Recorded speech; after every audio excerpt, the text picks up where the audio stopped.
tech support. This is Karen with newclevelandradio.net, and it is Tuesday, October 15th, and it's cold here in Northeast Ohio. And it's time for What in the World with Paul Seaburn and his sidekick, John Donalo. Hey, I guess that's my cue. Holy smoke. It woke me up there. That's right, it is. It's time for What in the World, everybody's favorite weird news show. Real news, sometimes strange, always funny. That's our motto.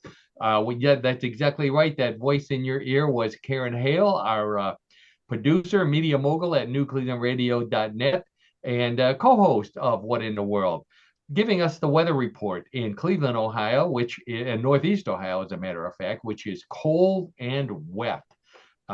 I just saw where 19 states across the northern part of the United States and the Midwest, excuse me, are supposed to have below freezing and potentially snow. Excuse me, in there, I'm all choked up in their weather forecast today. No snow. I don't want snow. No, it's not Halloween yet. Yeah. I know. So I hope that's not going to happen here, and certainly where you're at, especially here. Excuse me, because the Guardians are playing. Although they're not playing in Cleveland, they will be playing in Cleveland on Thursday, and we don't need snow for them. No. Not going to mention any other professional teams. Good I thought, want Paul. to mention that That's a good thought. sports. Yeah, speaking of sports, the other name, excuse me, the other voice in your ear is none other than our sports guy, John Donalo, media mogul. No, we can only have one media mogul. John is our color commentator, sports guy, host of What in the World of Sports with John Donalo. Hey, John, how you doing? I'm doing well, Paul and Karen and audience. It's another Tuesday. It's another show, and getting ready to go. That's right. John and I were talking over the weekend. Our two high schools are rivals still. They weren't rivals when we were going to school, but they are rivals today. And it was my high school's homecoming, and John's alma mater defeated my alma mater 13-7. John was not there. I was, but it didn't help, obviously. Well, yeah, I heard it was a good game. I talked to somebody that was there, Paul, besides yourself, and they said it was a really good game. Yes, it was. Yes, it was. We had alumni activities beforehand, and it was kind of funny. No one from my class showed up other than me. I sat down with two old guys, because I figured they had to be close to my age. Turns out they went to grade school with my wife. Oh my gosh. Small world again, right? Wow. Yeah, small world time there, but we're not here to talk about small world. We're here to talk about what in the world. Um, I don't know if I introduced myself. I am your host, Paul Seaburn. You can find the things that I write about on mysteriousuniverse.org. Some of you may have come here from there. I'm the editor and the head writer there. The host of What in the World. I have a book out called What Would You Say to a Naked Space Alien? You can find out all about that on my website, paulseaburn.com. Go to newclevelandradio.net. You find out all the links for downloading our podcast, finding it on YouTube. You can also get more information about the other great podcasts that Karen has at newclevelandradio.net. Great podcast, wonderful, all different kinds of subjects. And finally, you can find out more about Yes I Can Coaching with Karen, which is our sponsor, and find out all the great services that Karen can provide you as a coaching instructor. So we got all that out of the way. Let's get to the stories we've got today, and what a week for stories. Now, I know John will be disappointed because there's no Bigfoot stories this week, but Oh, always a disappointment, Paul, when that happens. we need one of those. We need that sound effects from the Peanuts cartoons. Oh yeah, sure, sure. We really overdosed on Bigfoot last week. So There were no good Bigfoot stories this week. Hopefully there'll be one next week. But great stuff. We've got the Doughy Blobs, the attack of the Doughy Blobs, a story from Canada, almost Bigfoot. The world's scariest catfish story from Alabama. Flying shopping carts in South Korea. Oh, this is a good one. The world's sexiest union just formed in Las Vegas, Nevada. You can guess what's involved, but I bet you won't guess all of it. Looking forward to it. Monster. Yeah, we do have a monster. We got a lost lake monster in Slovakia, of all places. So we'll talk about that. And John, this is a sport we've talked about on What in the World of Sports. Conkers from England. Well, it turns out the big tournament was last weekend, and there was a controversy at the Conkers tournament. So we're going to find out about that before we turn things over to John, who also always has a great, unusual sport to talk about. We've got some trivia. And then of course we play everybody's favorite weird news game, Bluff the Co-host. So let's get right to it with our first story. This one comes from India. Let me line up our photos while I'm talking here. So this first story comes from India. The guy's name is Sabine Saji, and Sabine is an inventor, and he invented the world's smallest working washing machine. I think I have a photo of it here somewhere. There he is. There's a Sabine, a fine-looking young man. By the way, we'll be describing all the things that we're talking about, but it's always fun to take a look at our show on YouTube, where you can see photos of the things we're talking about. Also, take notes while I'm talking, and the rest of us write it down. You can Google all these stories as well, or I know you're waiting to get to it. Visit me on Facebook. If you look me up on Facebook, I test drive a lot of the stories during the week. And this one, I don't know if I talked about this one, but many of the ones that you'll hear later, I have talked about. So Sabine, I saw this, but I'm trying to figure out, how small do your clothes have to be to wash them in this washing machine? Well, believe it or not, Karen, it's so small it can lose, it loses stuff. It's so small it can only lose Barbie socks. That's how small it is. Okay. Thanks. It gives you some idea, for those of you out there, how small it is. It is a minuscule 1.28 by 1.32 by 1.5 inches. So the biggest dimension, which I think is the height, is 1.1 inches tall, a little over an inch wide, a little over an inch deep. It runs on 2 AA batteries. It has to run, in order to get the world record. It has to run through a full cycle, believe it or not, of wash, rinse, and spin. It's so small it can only wash G-strings with a small G for the G. It's so small. Kim Kardashian bought 7, one for each of her day of the week thongs, so she can do one little thong at a time. It's so small, it comes with some dental floss you can use as a clothesline. And I'm glad you got the horn going on that one, Paul, for recognition. Wonderful. It's so small, the Maytag repairman charges extra for the magnifying glass. That's how small. So you can see there's some of his tools. He said that he has to use like tweezers in order to put the clothes in and out, and tiny, just grains of soap, an eyedropper full of water. But according to the Guinness people, it worked, and as a result, he is now the world record holder for the world's smallest washing machine. John, do you do the laundry by any chance? I assist my wife in doing the laundry, and I'm just spitballing here, but what motivates a person to do this? I mean, really, what, I mean, I'm sure he's got an inventive mind. Okay. I'm sure he's a bright person, but I just don't get it. I'm sorry. And this one, I just don't get it. Oh, so you're asking what motivates a person to wash clothes, or to no, to create the world's smallest washing machine. World's smallest washing machine. we're miniaturizing everything. We're down to All right, okay, nano, nano stuff. Little sure. nanobots. They put little robots in your bloodstream now. We only saw that in the movies. So, Oh you know, boy. I hope I hope they don't invent a little washing. Well, maybe this is a good idea. Invent a little washing machine they can inject in you to clean out your arteries, so they don't have to, go in with the.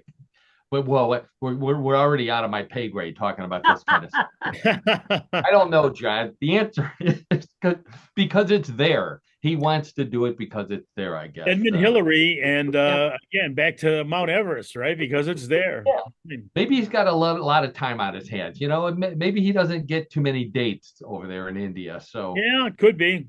Could be. wait for the Okay. phone to ring. Maybe he belongs to an inventors club, and it really impresses the ladies when you come in with a little tiny washing machine. Uh, there you go. Some kind of I'm out of practical. ideas, John. Yeah. Let's move on. Well, I can tell that you're reaching for ideas on this one, but I should commend the young man. I mean, it's something that is a world record, so I guess in its own right, it's valuable in that sense. There you So go. Yeah, he's in the Guinness book now. So if that's a sure, motivation okay. right there. Just when you thought things couldn't get any scarier in Alabama, researchers at Auburn University announced they've genetically engineered a hybrid catfish that is half catfish and half alligator. Fortunately, or maybe unfortunately, they didn't release a photo of it. So I just put a photo of an alligator and a catfish together, so you can use your imagination and see, kind of figure out what a half catfish, half alligator might look like.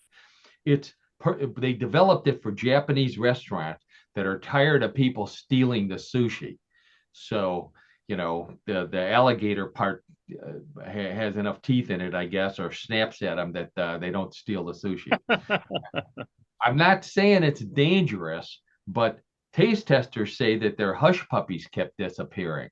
So, I love Oh, hush. you have to get the horn out for that one, Paul. Oh, really? Yeah. Just John, just it's saying. the perfect fish for your aquarium if you hate guppies, because Ah. Oh, wow. half alligator, half catfish. Apparently, this is a farming thing. They said that the catfish that we eat in restaurants are not wild caught. There's almost no such thing as wild caught catfish in a restaurant. So they need better ways to grow them faster and bigger. And this was their bright idea. Maybe they should have worked on a miniature washing machine, something Oh, that. yeah, that's somewhat related there, Paul. There you go. There you go. Okay. So we've introduced a new category, a new category over the past couple of weeks: word of the week and slogan and phrase of the week. So this week we've got a phrase of the week, and mentioned is doughy blob. Doughy blob. Doughy blobs apparently have been washing up on the beaches of Newfoundland in Canada recently, and Canadian officials can't tell people what they are. I think I have a picture of one here. There we go. There's a doughy blob right there on a beach in Newfoundland. There's a man's foot there, so you can see it's about half. It's as wide as his foot, almost as long as his shoe. One of them is, and very rocky beach there. So Canadian officials don't know what it is, but witnesses say it looks like someone had tried to bake bread and done a lousy job. Yeah. Doesn't it look like that? Plus, they said it has an odor reminiscent of vegetable oil. I don't know. I think maybe they should see if somebody's trying to cook, bake bread, and they're holding the cookbook upside down or something. Uh, Mess up, because bread is not that hard to make. John, I don't know if you remember this, but we saw the Doughy Blobs open for Meatloaf. Um, who Now, you know what? For some reason I've got a brain lock on that, Paul. I don't remember that at all. I can't believe you don't remember it, because at the end of the concert, the Doughy Blobs made Meatloaf an honorary Doughy Blob. So I couldn't. Uh, In fact, I'm working on a horror movie script based on this story. I'm going to call it Moby Blob. Oh, like oh, great white whale. And yeah, anyways, got it. you got it. I didn't need to explain it. I know. Okay. All right. So that was our word for the week, our phrase for the week, doughy blob. There'll be a quiz later. Okay. Okay. Researchers at Seoul National University of Science and Technology have developed a flying shopping cart. Just, you know, John, get ready to ask the question why. They developed a flying shopping cart. They call it the Palatron, and it has a spacious flat surface, a rear-mounted handle, and an advanced flight control system that keeps the cart stable and level.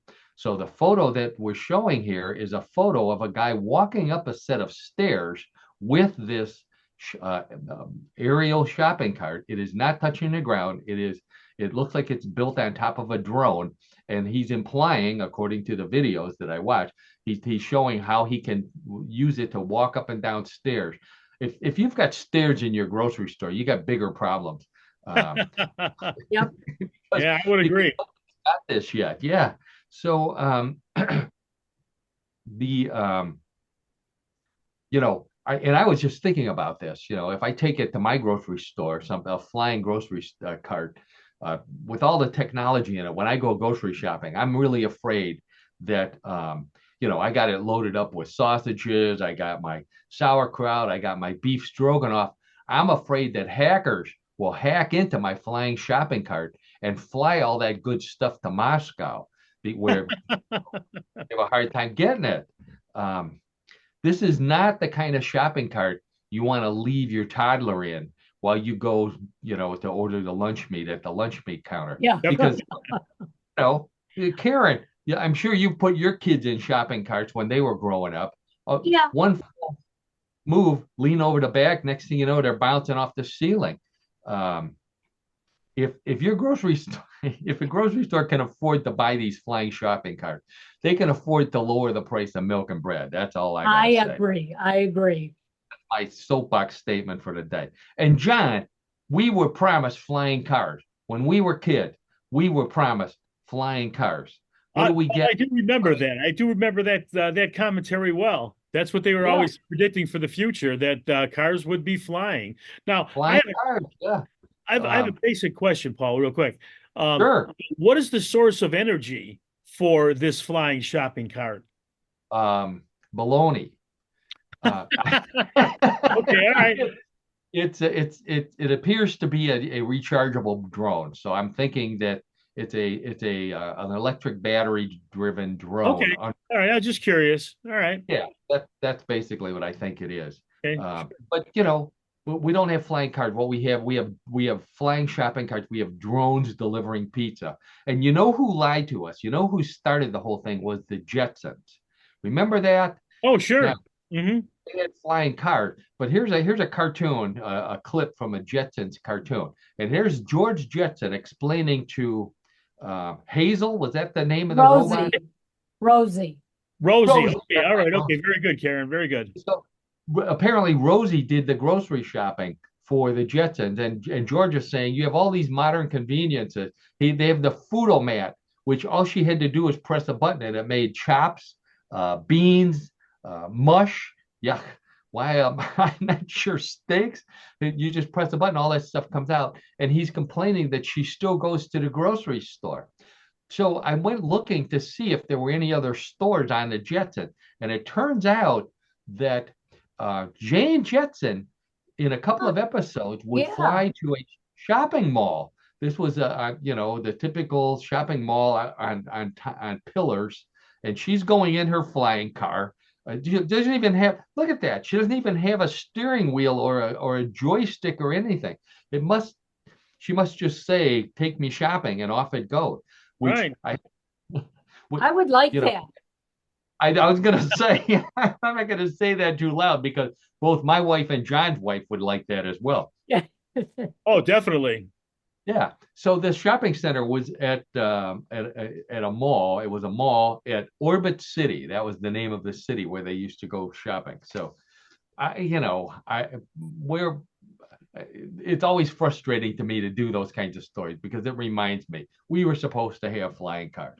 So we were talking about pizza. Speaking of pizza, and speaking of John, John has mentioned, we've mentioned this before. John worked for many, many, many years in the employment business. Employment agency. You might call him a what? I don't want to call you a headhunter, John. What was the proper term for what you did?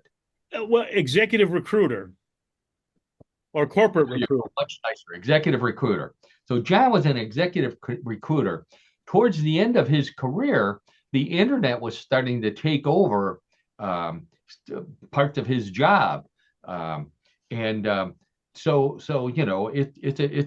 a fading career, and now it's going to fade even more, John, because executive recruiting is being taken over by, get ready for this, Pizza Hut.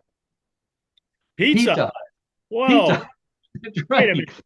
Pizza Hut has a new service they call resumes, but they use this weird spelling, resumes, resumes. And what they're doing is you send them your resume and they put it on a pizza box. Then they will send a medium pizza, medium cheese pizza to whoever you're applying for employment with, the company. They will send it um, with your name and your resume printed directly on the box, free of charge. I don't know how they're getting away with this. It's probably not a good idea if you're applying at Papa John's to get your resume on I a don't know if pizza. that would work, but I'll tell you what, I think it's a novel idea. I think it's a You think novel so, idea. John? I love the names. Now I'm gonna we have one Pizza Hut box here. The name of the person on the resume is Marinara. Marinara, like the sauce. Here's I, another one. Oh, You get it? This one's even better. yeah. John John, Doe. John Doe. I can't magnify it enough to see what job he's applying for. But I thought those were pretty clever. Now, one name that probably wouldn't work, anchovies. Um, so, John, back when we were first applying for jobs, there was a book, and I know you're very familiar with it, called "What Color Is Your Parachute?" And Very familiar with it, Paul. Yes. yeah, they used to tell us to put your letter of application in a off color envelope, so or an off size envelope, so that it would stand out and people would see that and they would reach for that before they reach for the regular envelope. Did that really work? You were in the business. Did that really work? Um, to an extent, I think. And again, I think not to be funny, if a person is well qualified, as long as the information gets to the right person, and the person can evaluate the candidate to see if they want to pursue him as a potential employee, that's really going to kind of win out most times. But I think years ago, those kind of approaches with, again, a different color envelope, a different color resume, it's going to gain attention, but it's not going to secure an offer for you because, again, companies are going to hire people that are most qualified and most skilled to do the work that they need to have done. That's right. Eventually, they open the envelope and read your resume and say, "What a schmuck!" This not You can't make a not silk purse out of a sow's ear, Paul, as they say. not about any of us. Here's what I used to do, John, and everybody out there. I used to take Elmer's glue and I would rub Elmer's glue all over the outside of the envelope, and then because my idea was it would stick, they'd pull it out and it would stick to their hand and they wouldn't be able to shake it off, so they'd have to open mine first. Oh, Did yeah. you? I mean, when in Rome, do as the Romans do, I guess, right? Yeah. Right, that's right. And when the glue factory, do as Elmer does. Okay, all right. Let's move on to something about unions. Okay, so this story comes from Las Vegas. A new union formed in Las Vegas to represent. Get ready for this, the Chippendales. Now, for those of you who don't know who the Chippendales are, for those of you watching on YouTube, I have a really wonderful photo here of, let's see, there's about 24 half naked guys, very well built gentlemen who are members of the Chippendales. You can tell because they have a bow tie on over their bare cheeks. So these guys work at the Rio All Suite Hotel and Casino in Las Vegas, and they announced plans to unionize as part of the Actors Equity Association. Uh, it's the first all-male adult performance group to unionize. So now they need a name. They need a name for their union because the longshoreman is already taken.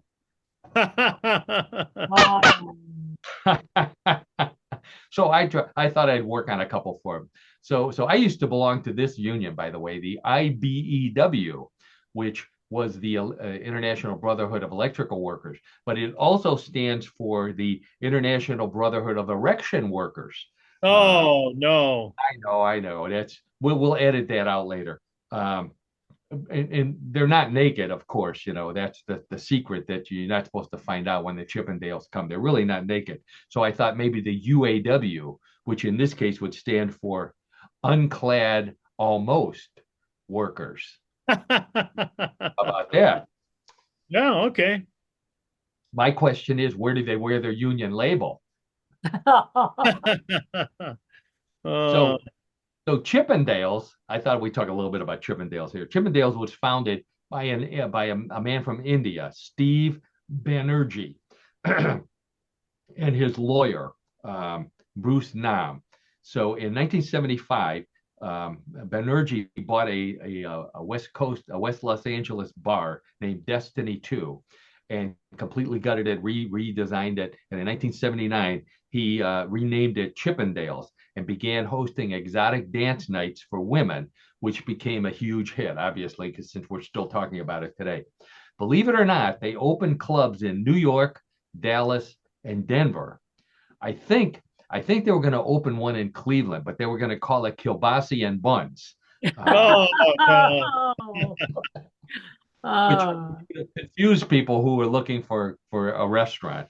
Um, so they had other nightclubs, but they were worried about the competition. So this Banerjee guy who originally opened it started burning down his competition. He was an arson, and he started setting fire to other bars that had male nude dancers.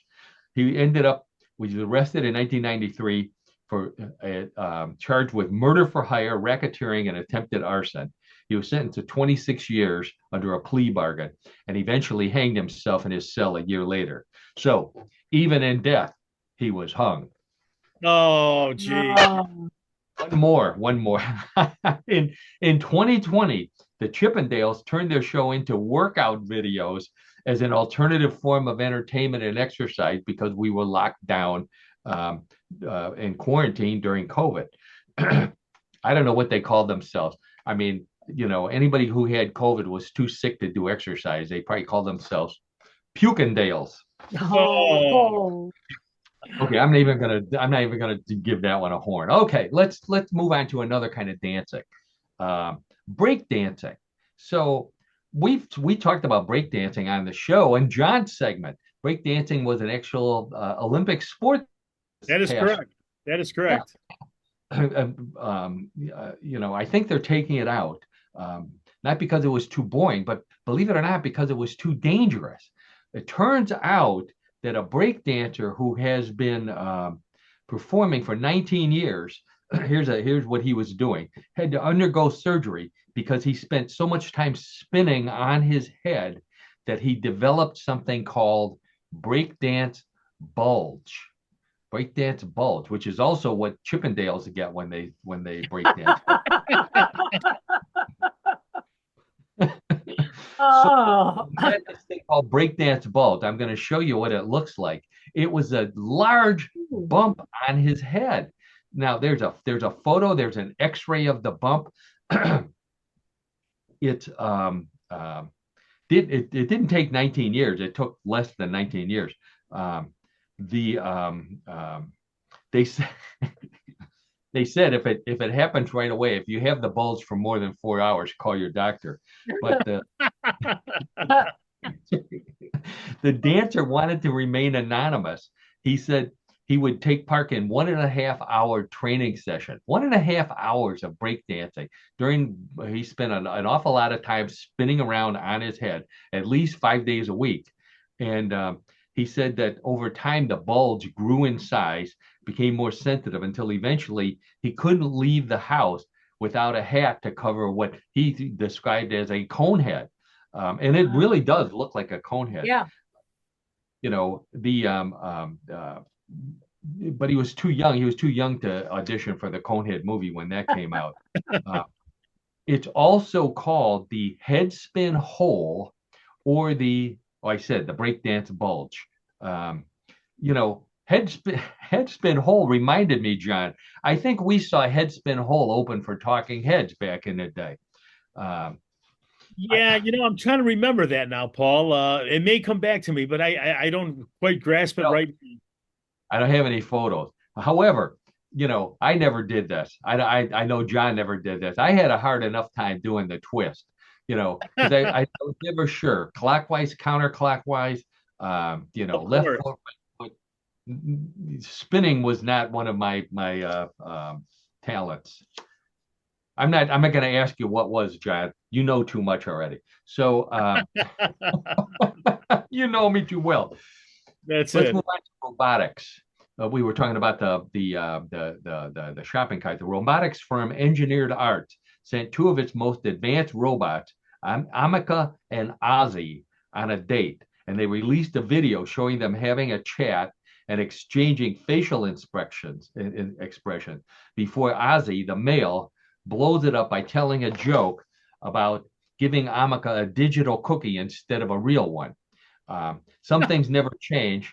Amica, the female, responded by downloading a headache app. So Oh, jeez. take a look at the weird expressions they have on their face. It doesn't look like they're having a good time on this date. They, No. she looks suspicious. He looks surprised, which I suppose is a very human thing to happen on dates. Karen, none of us have been on a date in a long time, so I'm not sure that but it almost looks like they're giving each other the evil eye, or at least she's giving Yeah. it um, I maybe, agree. I agree with you on that, Paul. Sure. yeah, one of them maybe farted. They had a mechanical robot fart. Here's my question though: do we need robots having relationships? Because you know what comes next? They have to go to a robot relationship therapist and discuss their problems. And then Um, we'd have robot babies. Then they'll have robot babies. That's Yeah. right. And they'll be crawling around on the floor like your Roomba. Yeah. Um, We're getting stuck under the couch. there you go. That's right. That's why they had to go to therapy. They were hiding under the bed so much. Their parents thought there's something wrong with our little Roomba baby here. You got it. So there's even that you can download apps to these robots for more expressions, more facial expressions, ranging from happiness to disgust, which I know which one of those two will get the most usage, and it's not happiness. So I think I don't like this idea. I don't. John, would you buy one of those? No, I would not, Paul. I'm very confident in saying that, and I don't think Annette would be interested in buying one either.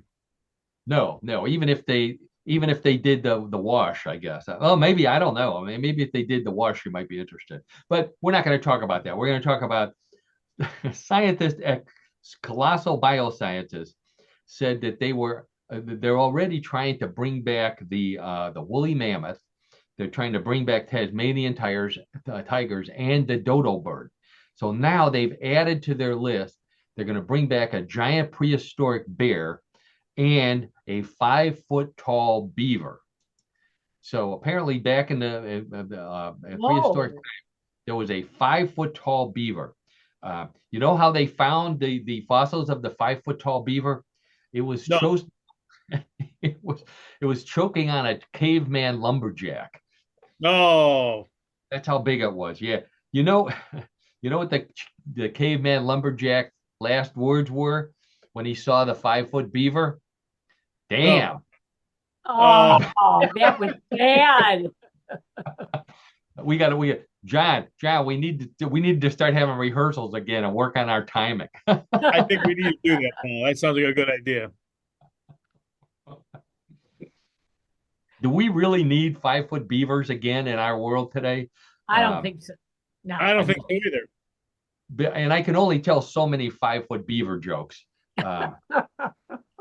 What did the 5-foot beaver say when the Hoover Dam broke? Leave it to a 5-foot beaver. Oh, Oh, That 5-foot beaver would give that conehead guy just enough skin if they caught one and skinned it for a hat. He could wear a beaver hat over his giant cone head. Just a thought that comes to me in those weird times of my day when I'm trying to prepare for what in the world. Okay, this was on my Facebook page this week. Pakistan International Flight PK 784 took off from Toronto for Pakistan recently, 3 hours ahead of schedule with no passengers on board.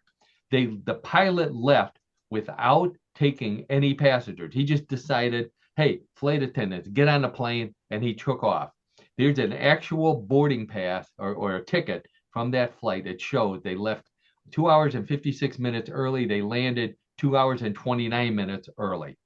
After landing, the flight attendants, because they belonged to the union, they were still contractually required to stand at the door and say bye-bye for 10 minutes, even though there were no passengers on.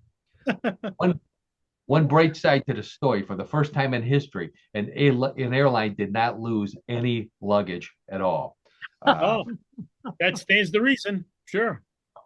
John, they gave no reason. The Pakistan International Airlines gave no reason for why this pilot did it.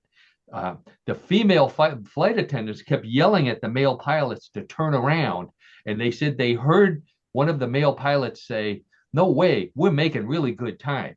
So, typical male pilots. Oh, yeah. Okay, a lake in Slovakia, of all places, may be the home to a lake monster. So this guy, Pavel Jakovic, was hiking on this lake. In fact, I have a photo of the lake here. It's not a very big lake. They back up in the mountains. It's really cold up there. It's Slovakia's largest and deepest lake. They claim to have seen something surface. I don't have a photo of it, but before you ask, measuring at least 13 feet long. So it was a big monster in a small pond. And Pavel said that he and his fellow hikers were so stunned they didn't have time to pull out their cameras. However, Slovakian grandmothers heard of this story and they all said, "Don't worry, I got a recipe for it." So the lake is artificially stocked with trout, so they thought maybe it was a mutant trout or something like that. If anyone caught it, it would immediately become smoked sausage because that's what Slovakians are good for, or maybe a pierogi filling. I don't know. I've had meat. I haven't had lake monster pierogies, but I'll if it's in a pierogi, I'll eat it. Or possibly pickled, John. Like pickled herring. I do like pickled Yeah. herring. That's not out of the realm of possibility, Paul. Yeah. Yeah, it's a good Slovak dish. Okay, so that's what it would be. I think I have a photo. They did do an incredible recreation of what the Slovak Loch Ness Monster would look like, and I didn't include it. Oh well. Okay, so to celebrate the 50th anniversary of the original Rubik's Cube, here's another tiny story for you, John. Japanese toy maker Mega House unveiled the world's smallest Rubik's Cube. There's a photo of it. The guy is holding it in his two fingertips and turning it with a tweezer. That's how small it is. Measured only 0.19 inches per side, weighed just 0.33 grams, not even a hundredth of an ounce. Had a huge price tag, $5,300. It's so small.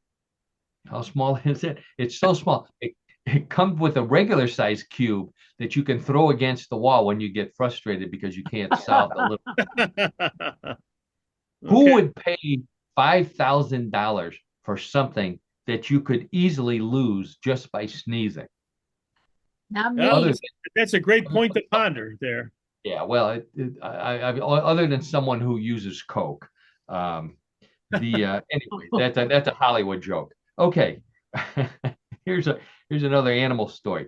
Lyro Yoga, a yoga studio in Costa Mesa, California, offers something it calls snake yoga. What they do is they have a ball pythons that they give people during snake yoga class to help them get over their fear of snakes. So they do poses while holding a python. According to the instructor, the snakes even have a favorite pose. Their pose is the downward swallow a dog. Uh, Not only does this overcome your fear of snakes, many of the women say watching a python shed its skin gives them some tips on how to take those tight yoga pants off. Um, Here's another one right here. The Chippendale should try this. So they'll be dancing and dancing like this, and somebody says, "Is that a snake in your yoga pants, or are you just happy to see me?" I know. One way to go for that joke. We'll move on. I love this story. This was on I put this one on my Facebook page. Cameron Swinney, a dad in Sacramento, California, spent $50,000 to build a 16-foot replica World War I tank for his friends, for his kids and their friends to play with. It's a French Renault FT-17 replica, and it has a Jeep engine in it, so the kids can actually ride around in a World War One replica tank. You know what their favorite game is? Their favorite game is All Quiet on the Western Front Yard. Oh. Oh my gosh. It beats building a soapbox car. That's what we used to build when we were kids. That's right. It's true. Build a soapbox car in Poland or in where did he build this? He built it in Germany, and it's the invade Poland soapbox derby. What did our dads build? They built things like go-karts, which you made out of a lawnmower engine. So he says there were no weapons, but I have a photo here where he's actually shooting fire out of the gun that's on the gun turret. So he apparently doesn't think that a flamethrower is a weapon. Does get rid of weeds. He could drive around the yard flaming his weeds or wasp nest or neighbors he doesn't like. So I thought that was the coolest thing. A World War I replica tank that he built. That's unique for sure. What a dad that guy is. Okay. All right. So we're not there yet, but normally towards the end of the show, we get to John's segment, What in the World of Sports. Many, many months ago, we talked about a sport called conkers out of England. And John always likes to point out that the taverns in England are notorious for coming up with weird sports. Usually there's alcoholic beverages involved. And that's why they come up with them. This one wasn't, though. Conkers is a sport where they take horse chestnuts. They look like buckeyes, and they drill a hole in them. And they tie a cord in the middle of it, and knot it, and then two people swing their conker at each other's conkers to see if one will break. Okay, so the World Conker Championships were held last weekend, and now they're investigating the male winner for cheating. There's a rumor. Here's a picture of him right here. There's a rumor he had a steel chestnut in his pocket, and somehow he slipped it out and used it to win the championship. More than 200 people participated, and it was in Southwick in central England. The player's name is Dave Jacobs. He's 82 years old, still playing conkers, 82 years old. Won the men's tournament, but then all the other participants started complaining, so they investigated. They said, "Is that a steel chestnut in your pocket, or are you just happy to see us?" So they found the steel chestnut, but they said that it would have been too difficult for him to bring it out secretly and slip it past the judges while he's swinging his chestnut around. Here's a photo of what it looks like when they're swinging the chestnut. So this is a man swinging against the woman, and the woman holds her string with the chestnut on the bottom, and the other person, gets 3 swings at their chestnut to see if they can break it. And if they don't, the other team tries, and then they move on to the next person. So so they said he couldn't have used a steel conker. And John, that reminded me. Now I know you remember this. We saw steel conker open for iron butterfly. Yeah, I remember that one. Yes, I do. So the title of world conquer champion did not go to the guy who was proven to not cheat. It actually went to the female competitor whose name is Kelsey Bonsbach, and Kelsey is originally from Indianapolis. So an American won the World Conquers Championship, American woman. She's 34 years old. She was crowned Queen Conquer, and she beat him in the final. She's the first American to win the title since it began in 1965. That makes her the Queen Conquer, which I think should be our new nickname for Karen. Queen Conquer Karen. What do you think? Oh, That's up to I'm a Karen. queen. Queen Conquer, that's right. So there you go. So there's my weird sport for the week and a little update on the Conquer Championships. That's my last story, which means that we've reached the point in our show when it's time for What in the World of Sports with John Donalo. I think I've got his logo there. So every week I ask John, my old buddy, I mention it every week. We went to college together. We're fraternity brothers. John knows more about sports than anybody I know. He's the perfect guy to find weird sport for What in the World. And he does every week. And he's got a weird one this week. Wait till you hear this. John, go ahead. Your photos are all lined up. Sounds good, Paul. Thanks for the introduction.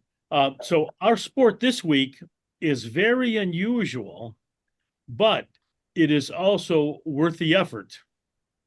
The sport is called Panjat Penang, and it is a traditional Independence Day game that is played throughout Indonesia. Now, Panjat Penang requires chopping down a tall nut tree and then affixing a large circular wheel to the top of the tree. Now, you may wonder why this is done. Various prizes are hung from the wheel, and these prizes include foods, drinks, electronic devices, clothing, bicycles, and even small appliances such as small refrigerators and rice cookers. Now, oftentimes, John, you have to pause for a second there. sure, okay, all right. Make sure that everybody got that. So this is a pole, a tree the size of a telephone pole, with a big wheel on the top. The wheel, maybe 5-6 foot in diameter, and hanging from it are bicycles and large boxes of appliances and other assorted prizes. Am I correct? And Yeah. That's exactly right. That's exactly what the sport is, Paul. You described it perfectly. 40 or 50 of these polls here. So Right. how did he win one of the prizes, John? Let me explain that. So here's a little bit of an aside. Many times, for various reasons, the prizes are wrapped or bagged so that they remain a mystery. But of course, this also means people usually gravitate to and grab the biggest one. To counteract this, sometimes the game is played with numbered pieces of paper hung from the circle instead of the prize. And in between rounds, teams open their paper and the number inside corresponds to a particular prize. Now, as for gameplay, which you have seen a little bit of a photo there, after all the prizes have been affixed to the top of the poles are then placed vertically, and in most cases, placed in the center of a muddy field. I know that one photo showed it was like grass, but most times it's a muddy field that actually is the base of these trees. Now, the entire length of the nut tree is then greased with an oily substance, and now the fun really begins. Now, since no one person is able to climb their own way to the top and retrieve a prize, participants divide into teams of 5 to 7 players, depending on the height of the tree. From that point on, it is up to them to build a human totem pole tall enough for the person at the top to latch onto the upper wheel and pull down their prize. The tallest person in the totem pole has the dubious distinction of being on the very bottom, while the smallest and most lightweight individual is on the top. It is the duty of that person to grab the prize. And again, we're showing photos here. You need to look this up on YouTube or on the internet. There are actual bicycles, full-size bicycles on the top of these poles, and large boxes.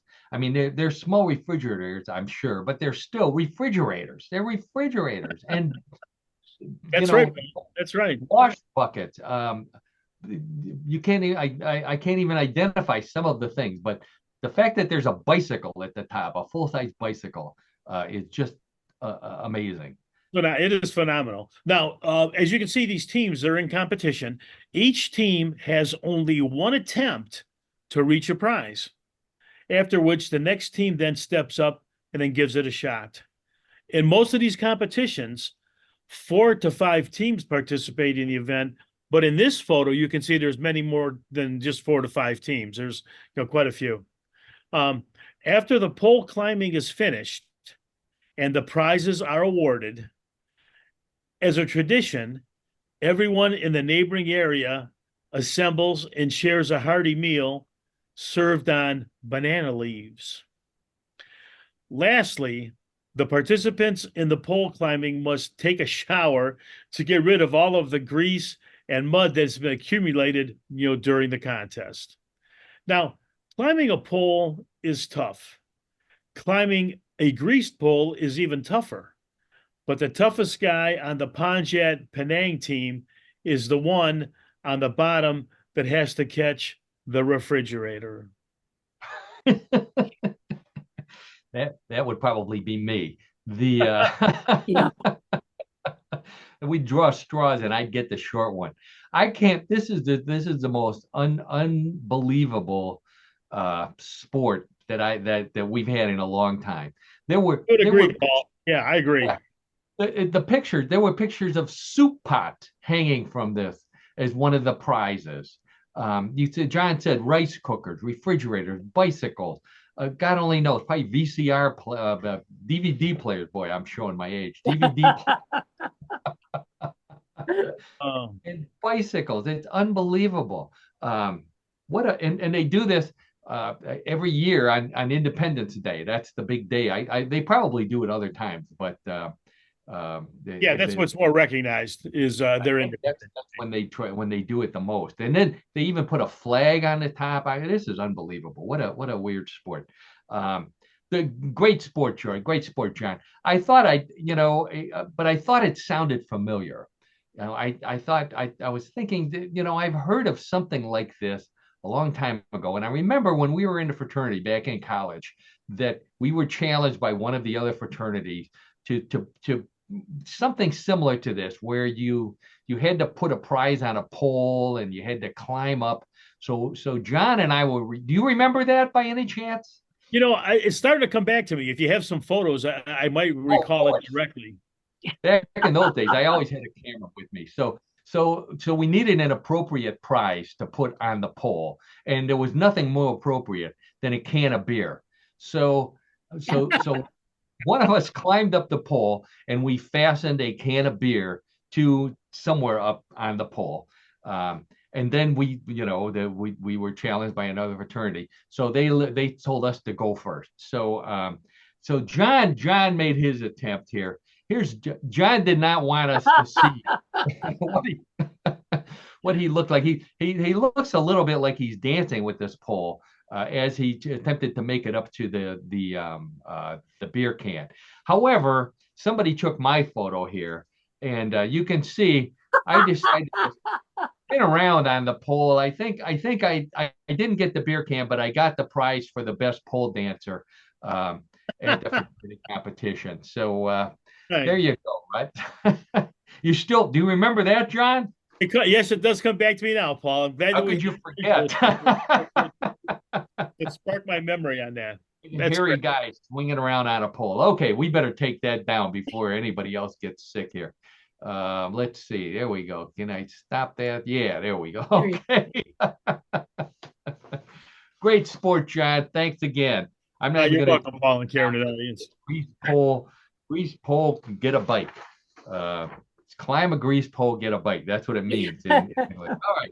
So it's time for everybody's favorite weird news game, Bluff the co-host. Oh boy, our fans love Bluff the co-host. I get messages all the time. That's our favorite part of the show. So game is very simple. I have three stories similar to the ones we've been talking about all afternoon. One big difference, those were real. These stories may be real, they may be a bluff. And it's up to Karen and John. And those of you, Karen, our Conquer Queen, Karen and John, and you folks at home to decide real or bluff. Wagering is allowed, so place your bets. John and Karen, hands on the buzzer. Let's get right to story number one. Elephants are the world's largest land animals and can't hold anything with their front feet. Luckily, they have a trunk. And a new study found that, like human hands, elephants can be right trunked or left trunked. That's right.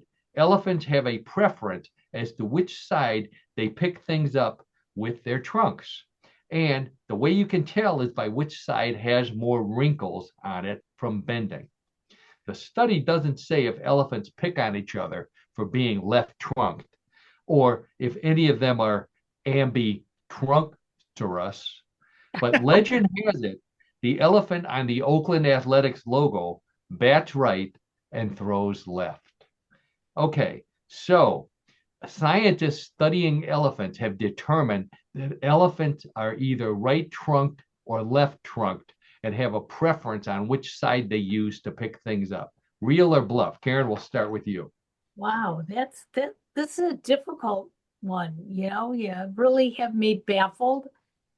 But for the record, I'm just going to go, it's real. It's a real story. Real story. Okay. Karen says that elephants can be right or left trunked. How about you, John? Well, quite frankly, Paul and Karen, an audience, I never really gave much thought to that, about if an elephant is a right trunk or a left trunk. But I think it's real also. I can imagine that elephants, like other animals, are creatures of habit, so to speak. And if they're more used to, again, picking up things with, leaning to the left or leaning to the right, I think that makes perfect sense to me. I'm going to say it's a real story.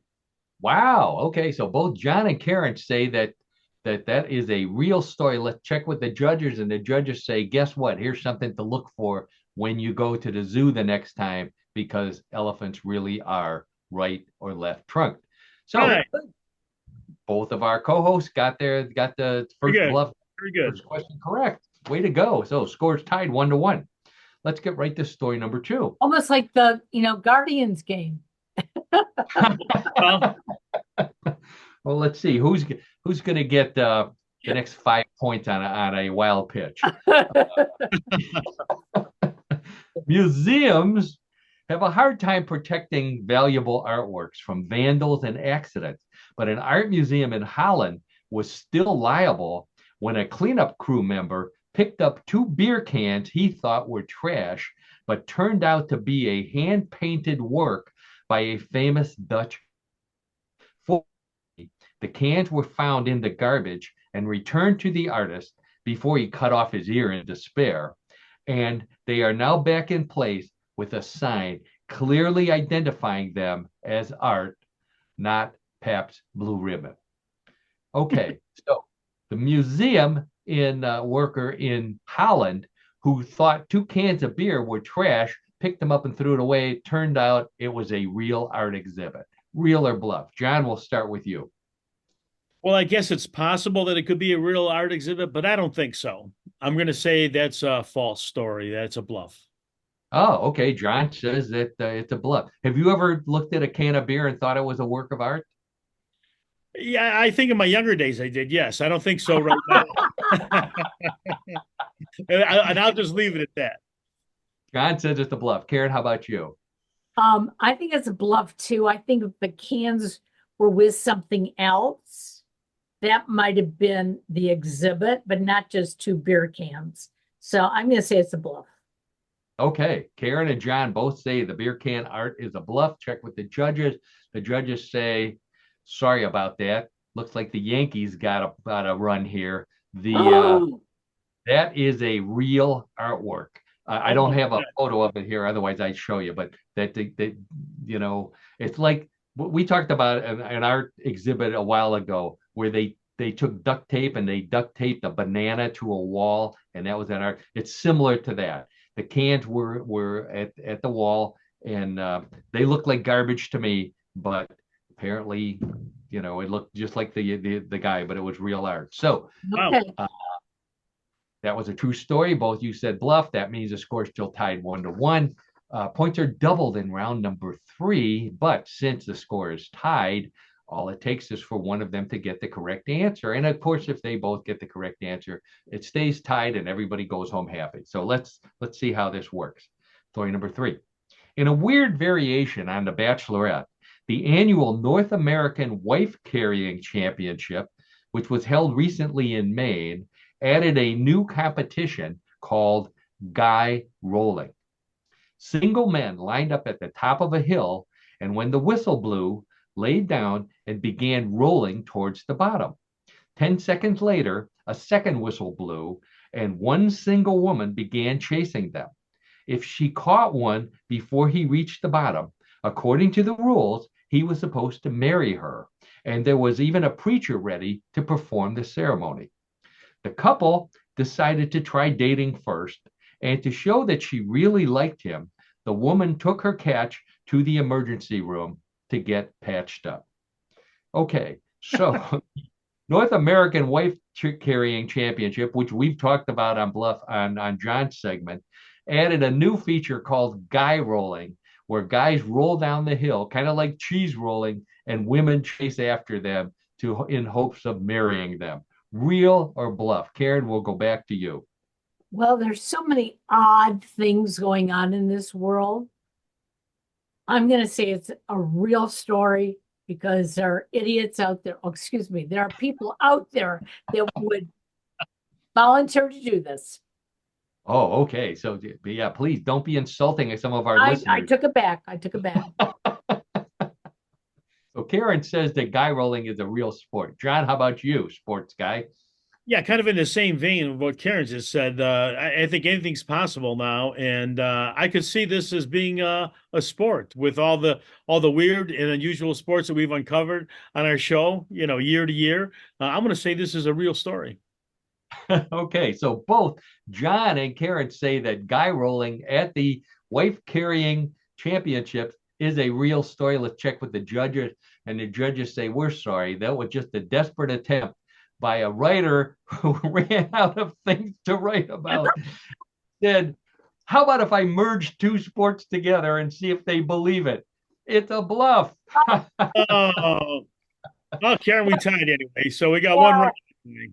The good Yeah. news is the score remains tied, and that means both Karen and John go home winners and Okay. happy. John doesn't have to study quite as hard this week for next week's Bluff the Yes, co-host. and that's a relief actually. So very. I'm sure she is. And so congratulations to both of you. And congratulations to anybody else out there who got all three of them right. Good for you. That means that we've reached the end of another episode of What in the World. I want to thank Karen Hale, our media mogul at newclevelandradio.net, our producer, our co-host. Thank you, Karen, for everything you do for us, for all of the podcasts at newclevelandradio.net, for all of your coaching clients at Yes I Can Coaching with Karen. Well, you just do so much. I don't know how you find the time. You must have one of those robot vacuum cleaners and a little washing Yeah. machine. But thank you so much for everything that you do. And as always, I thank my old buddy John Denalo. John, thanks for being our color commentator, co-host, sports guy, all around good guy. Thanks for what you do for the show as well. You're very welcome, Paul and Karen. It's always a lot of fun to do the show, and looking forward to the Guardians tonight. Uh, Looking to even the score against those Yankees in New York City, and Yeah. I feel very confident that they're going to win tonight. Well, good. I hope so. Yeah, by the time we get back together again on next Tuesday at 3:30 Eastern Daylight Time, um, the Guardians could conceivably be in the World Series. Would they That is play enough correct. games? That Yeah. is correct. So we could be celebrating if they win the next 4 games. So we won't mention any other sports, but we will mention the reason why we do this show, and that's our listeners out there. Thank you especially for listening to our podcast every week, for sending messages to Karen, sending messages to me on Facebook. Uh, we love to do the show, but we wouldn't do it if we didn't hear that you really enjoyed it. So keep on downloading us, like us, follow us, do all those cool things to let us know that you're out there. And please come back next week when we have some more great stories on What in the World. And on that note, I think I'm going to head on out and say Take goodbye. care, everybody. Have a Bye-bye. good week, everyone. Take